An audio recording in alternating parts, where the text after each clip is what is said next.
For the last 3 years, all we've heard is ChatGPT, LLMs, AI apps. But at CES 2026, I realized something huge. The real AI opportunity is no longer trapped inside a screen. It's escaping into the real world. AI isn't just generating text anymore, it's moving machines. It's shaping traffic, factories, warehouses, even surgery. I call this kinetic AI when intelligence leaves the cloud and starts controlling physical stuff. And if you're still only looking at software and cloud stocks, you're about to miss the next multi-trillion-dollar wave. Today we're breaking down 4 sectors kinetic AI is about to transform and how a smart investor can position for it. First up, cars. Modern cars aren't just vehicles anymore, they're robots on wheels. They see the world through cameras, radar, LiDAR. They build a live map of their surroundings, and they make decisions in real time. But here's where a lot of investors get it wrong.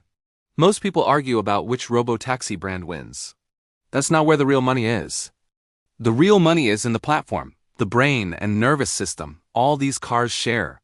If a few companies are providing the chips, the software stack, and the mapping layer for every self-driving system, then it almost doesn't matter whose logo is on the hood. Second, the industrial world. At CES, some of the longest lines weren't for phones. They were for farm equipment and factory robots. Think about tractors that can plow fields on their own, or warehouse robots that work 24/7 without breaks.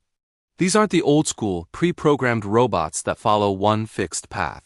These are kinetic AI systems. They sense, they adapt, they learn. Again, same investing rule. The hardware matters, but the real leverage is in the operating system that controls entire fleets. So what's the pattern?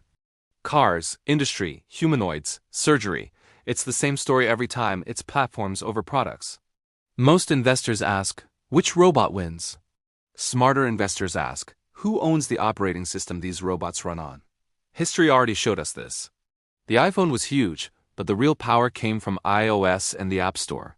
Kinetic AI will rhyme with that same story. Don't just chase the shiny robot. Look for the infrastructure and platforms that everything else has to plug into. Kinetic AI is still in the early innings. If you want to go beyond the hype and understand the mechanics behind the next wave of AI investing, hit subscribe. Tell me in the comments, would you rather bet on the robot or the brain that runs all of them? See you in the next one.